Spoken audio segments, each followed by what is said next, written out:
A coisa acaba, né, culminando na assinatura dos chamados Acordos de Washington, que foram os acordos pelos quais o Brasil era obrigado cativamente a fornecer borracha e minério de ferro para as necessidades de guerra das Forças Armadas norte-americanas.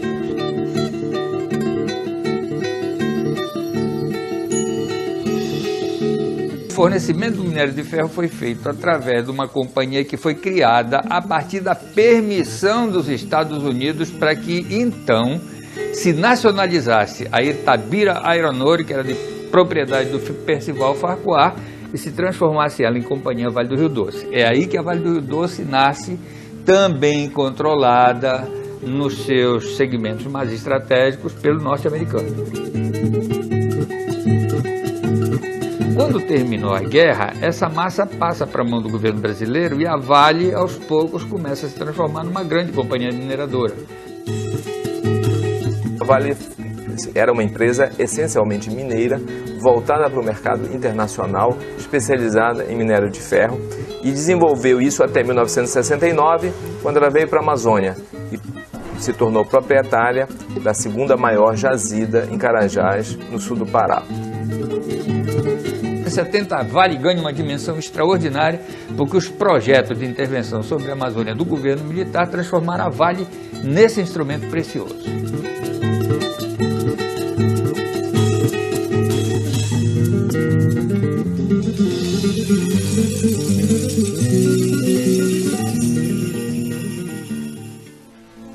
Foi no governo Fernando Henrique que cerca de 70% do patrimônio nacional, empresas altamente lucrativas, empresas estratégicas para o país, passaram do Estado para mãos privadas.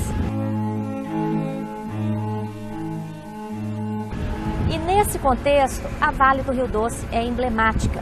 Esse preparo da Vale significou a demissão de mais ou menos 10 a 12 mil empregados, para que ela estivesse azeitada. Quem fosse comprar não precisasse enfrentar os problemas, não só problemas trabalhistas e legais, como o desencaixe para pagar essas indenizações.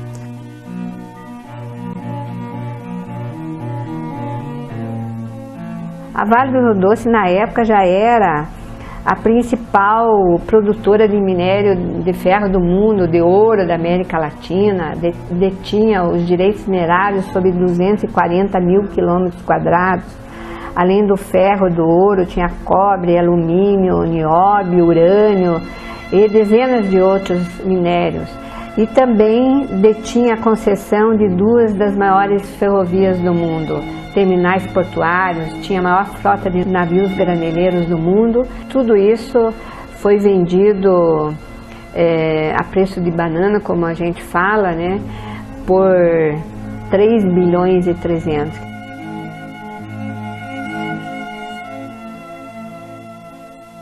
De você comprar uma casa que tem um carro do vizinho dentro da garagem, só que esse carro é um BMW. Aí quando você pega a casa, não, o BMW é meu, tá aqui dentro da garagem. Olha bem, foi privatizada por pouco mais de 3 bilhões de reais, mas estava estimado o patrimônio em 92 bilhões de reais.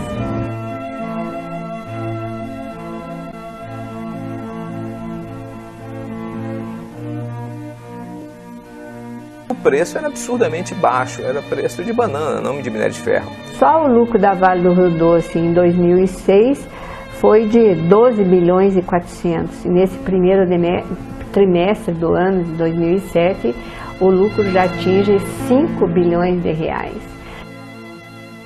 O presidente do BNDES anunciou que o governo não desistiria de realizar o leilão. Luiz Carlos Mendonça de Barros criticou os mecanismos utilizados pelos opositores para impedir a venda da Vale e garantiu que os advogados do governo continuariam trabalhando. Esse processo maluco e incorreto de liminares em cascata e que possamos realizar o leilão ainda no dia de hoje.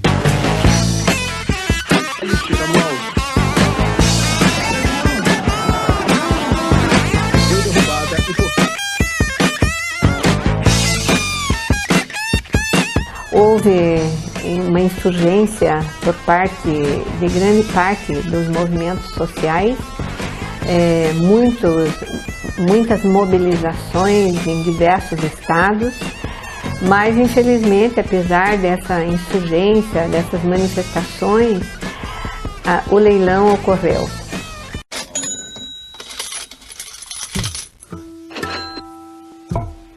O edital nasceu de uma avaliação feita por um consórcio de empresas, do qual participaram o Bradesco, a empresa Merrill Lynch e outras empresas. A lei de licitações proíbe que aquela pessoa física ou jurídica que tenha participado da avaliação participe também da arrematação, da compra propriamente dita, direta ou indiretamente. Um dos modeladores que fez a modelagem da privatização, o Bradesco, que não podia ser acionista, hoje é o principal acionista privado. E uma das regras da modelagem que ele fez era não permitir isso. Porque a justificativa era de que deveríamos privatizar tudo para pagar a dívida. Privatizamos por preços irrisórios, a dívida aumentou e nós ficamos com um problema social ainda maior. A Vale cresceu, terceirizou boa parte das suas atividades, que antigamente eram prestadas pela seus próprios funcionários ou subsidiários. E essa terceirização, obviamente, ela gera empregos, mas ela gera um outro tipo de emprego, um emprego mais precário, um emprego em que com alguma frequência você tem problemas trabalhistas. A partir do momento que ele é privatizada, o nosso território é privatizado também. Não foi só apenas uma estrutura de empresa, uma companhia, mas o território brasileiro que acaba sendo privatizado. Parece que Carajás não faz parte do Paraupebas, parece que Carajás não faz parte do Brasil. A Vale tinha um papel claro, enquanto estatal, de atuação no desenvolvimento desses municípios. No momento da privatização, esse apoio que era dado aos municípios, como política pública, deixa de existir. As atenções não são voltadas mais para essas zonas de amortecimento, no caso que a gente chama, daqui dessa região próxima a Carajás. Então ela não tem mais nenhum vínculo com o social, isso ficou claro, né, depois que ela foi privatizada. A relação com o município, a relação de apoio, de assistência, até a relação às comunicações com a Vale era melhor. Evidentemente que houve uma alteração nessa relação entre sociedade e empresa, tendo como prejudicado maior a sociedade, que ela simplesmente deu as costas para a sociedade. Depois da privatização, nós não temos sequer visitas, ou às vezes ainda é travado conflitos entre a comunidade e a Companhia Vale do Rio Doce. As empresas precisam ter claramente a visão de que isso não é caridade, que isso é ônus da atividade econômica, que elas causaram um problema e elas têm a obrigação de reduzir ou de sanar esse problema. Queremos uma Vale que preserve a natureza e que não comprometa o equilíbrio ambiental.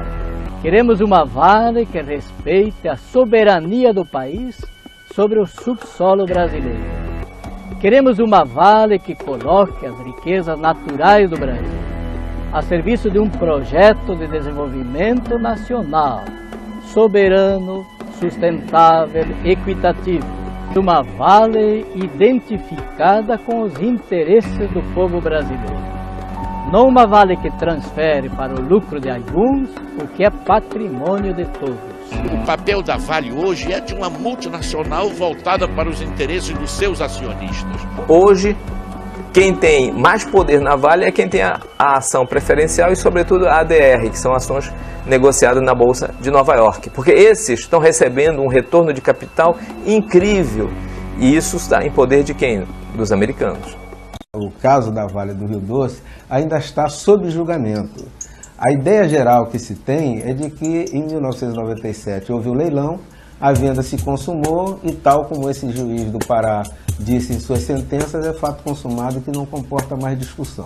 Isto não é verdade. Existe um total de 107 ações populares, mandados de segurança, ações civis públicas contra a desestatização da Vale. Se o leilão ocorrer, a nossa ação tem condições de ser julgada procedente e de serem reparados os eventuais danos ocasionados ao patrimônio público. E quem compra mal paga duas vezes. Se aquelas pessoas se habilitaram a comprar a Vale naquele estado, tendo aquele monte de ilicitudes colocadas, elas correram risco.